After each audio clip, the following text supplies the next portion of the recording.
This is November 1 Delta, Uniform Charlie calling CQ Parks on the air and standing by. You like that one? Is that the one you want? Or you want that one? That one? Kilo Echo 4 Lima Romeo Sierra. This is November 3 Alpha Radio Bravo. Roger, 5-9 Georgia.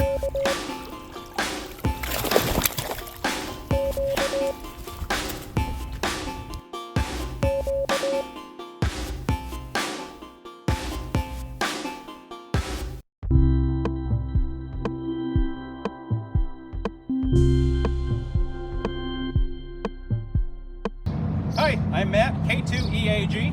And I'm Ken, K2BNY. And we're here on the USS Little Rock CLG-4 museum ship at the Buffalo Naval Park. Also within the Erie Canalway National Heritage Corridor, which is part of Parks on the Air. And we're here today for the 2023 Field Day. We actually just wrapped up our activation, our operation for the weekend. We activated multiple bands, digital, phone, and CW. What's really great about this particular site is that our radio club has a station on the ship, and we're on the tour route. So while we're operating, we get a lot of public that comes through. We've got a station that we have the kids send their name in Morse code. They earn a certificate. So just wanted to say hello, kind of show you what we did for Field Day. Hey everybody, it's N1DUC Junie with Ham And Quackers, along with Angela N3 ARB. And we're going to be talking to you a little bit about Field Day and our experience, or I should say Angela's experience. I actually hit my head on Saturday, and since I've had some other injuries in the past, I really wasn't feeling too good, and I felt that it was better for me to just abstain from radio for Field Day. But I can always do it at a different time. I do Parks on the Air, so the portable operations is a part of what I like to do. So, all right, Angela. So where were you located for Field Day? It's actually pretty cool. We were how should I say this? We were within the Erie Canalway National Heritage Corridor, but more specifically, we were on the USS Little Rock in the Buffalo Naval Park. Okay. Yes. And we're going to show some photos. I think this is probably a good time to share screen and give you an idea of what went on. So tell us a little bit more about the photos we have here. Okay, so this is just an angle looking off the back across the ship of the park with the radar up there and navigational systems. There's this Buffalo Skyway in the background, and there's the marina off to the right. But there's two vertical antennas on there. Yeah, I see that. Right. There is a dipole in there somewhere amongst all those wires. I don't know which one it is. Okay. There. Yeah, it's probably somewhere in there. So this one right here. Do you know which band this one is and what antenna it is? That one was operating on a couple different bands. That is an MFJ antenna. It was hooked up to Matt's was a Xiegu G90. Okay. And he was operating a couple different bands on that one. Okay, very good. He was doing CW. The big antenna on the other side, right here. I believe that was the one hooked up to our 20 meter that we were operating 20 meters off of. Okay. And then we do have the big ship antenna, the actual antenna on the ship that I don't think is in this shot. I think it's behind the photographer in this shot. Okay. And that's the big ship antenna, and we actually have access and hooked up to that one, and I believe we're operating 40 meters off of that one. Okay, very good. Wow, that's pretty cool. So you did this with your club, right? Yes.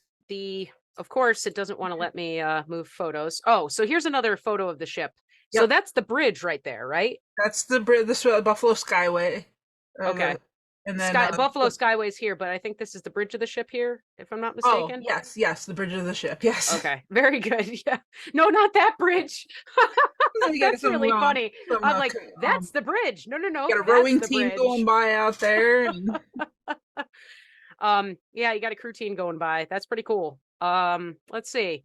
So this is a radio room here on the ship. So the it's Admiral's Atomic Radio Room. Where they ordered to fire the missiles from was from this room.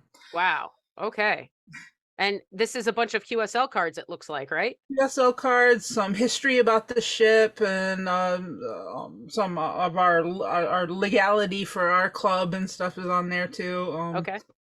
And this gentleman, he's from another He's from club. another club, another local club, but he joined us because his club wasn't operating for field day, so he came over and joined us for ours. Okay. Yeah, that's pretty cool. I like that. I like that about field day is that like you could go to somebody else's club who's doing a field day and be like, "Hey, I'm here." And generally they're pretty good at accepting people into the group and the club. It is a time, field day is a time for publicity for ham radio, for amateur radio. So this is Bill Brown. He's a KB2TOY. The other Bill Brown. The other Bill Brown. So, okay, that's pretty cool. And here we go. Field Day 2021. I participated. I participated that one. I got a shirt for this one and did not do anything, which kind of you got to take care of yourself. You got to take care of yourself. Sometimes you can't participate in field day. This is Jim, KD2IWK, and he's operating some CW on some paddles. He did quite a bit on there. Yeah. Oh, that's pretty awesome. Do you know did you say what band it was that he was operating on? He's doing he's on the 40-meter station. Okay. Very good. Very good. And then we have another station here. Yep. This is Rich, KG2OR, and he's operating on a Kenwood on 20 meters. Okay. And I believe he's doing CW also. It looks like it. Key. He's got like a straight key right over there. Yes. Yeah. He's got an old school straight key. I mean, it's an old school one. That's pretty cool. I like that. I like classic stuff. It makes things fun. Brings back the oldies, right? Yep. There we go. And this is actually a family member of mine. This is my brother-in-law. This is Ken, KB2, or sorry, Ken, K2BNY. And he's operating on my Yaesu FT450D, and he's on 15 meters doing some voice. Okay. I did digital when he wasn't operating voice on it. Okay, so you were doing digital on the FT450D? Yes, I was. Okay, that's pretty awesome. I think that's great. And was that FT8?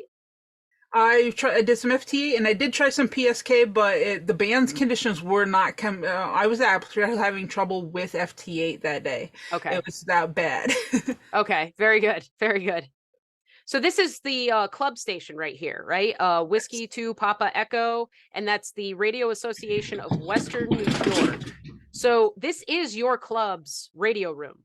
Yes, it is. This is your spot right here. Yep. We operate radio there almost every weekend, all summer long. The park is closed during the winter, so winter months. So we don't get access to it then, but we do operate all every weekend. There's somebody on the ship operating. Well, that's pretty cool that you get that opportunity to do that. I know that there are other amateur radio clubs around the United States that they have some very unique operating areas, or their clubs have a very unique operating area. So that's pretty cool that you're able to do that. And that's just the photo of the ship, right? From the bow. Yep. You got the flag in there, the ensign. Yep. It's really nice to just sit up there and just look at the water and the whole area, all the activities. This is also on Canal Side where all the big events happen, and it's a lot of restaurants and stuff, so it's a very active area. That's cool. We got a lot of people walking through asking us questions about what we were doing all weekend long, which was really good to inform the public about what we were doing. That's great. That's awesome. I'm so glad that you got to do this and had the opportunity to operate from the ship for field day. Okay, so I'm going to stop sharing here, and I just had a couple things to add. So we do have a Patreon now, and that is under Ham and Quackers 73, if I'm not mistaken. Yes, it is. It is. So if you would like to join that, this is new for us. This is our first YouTube channel. We're getting started. We're going, but the first level, which is the bronze egg. If you want to join, you can join our Discord channel. We'll give you access to that. So this way you can, post things, and we'll be on there so we can chat, and the more people, the merrier. Then we can talk about our experiences and, be a little bit more in contact. So if, let's say we notice this, like I wouldn't be able to post a video on Wednesday, and I for this week, for the field day week, and I didn't know how to communicate with everybody. So I just did a live video, but not everybody gets to see the live video. So I think Discord might be a very good place for people to kind of stay in touch and everything. So if you want to go ahead and check out the Patreon, that's there. You can always buy my ducks a salad. Yep. Instead of buying a coffee, you can buy my ducks a salad. That is a link that we'll have below. We'll also have the Patreon below. And So those links are in our about section also. yes. So if you ever want to just join in and help us out and keep us going, that would be great. We really enjoy it. And Angela, I'm so glad that you had such a great experience and that you could share it with our viewers. Well, I'm glad I could too. It was a lot of fun. Yeah, very good. Very good. And Mochi is not with us tonight, unfortunately. So he's out there with his girlfriends and having a grand old time. I'm actually going to be putting him away shortly. So yeah, I'm glad that you could join me. And we have other exciting videos coming up, including a kayak activation. Yes. So that's and we're also going to be looking at the Long Island CW Club and what they're all about. Have a good evening, 73 to everybody. Quack quack. See ya. Quack, quack, quack, quack, quack, quack, quack.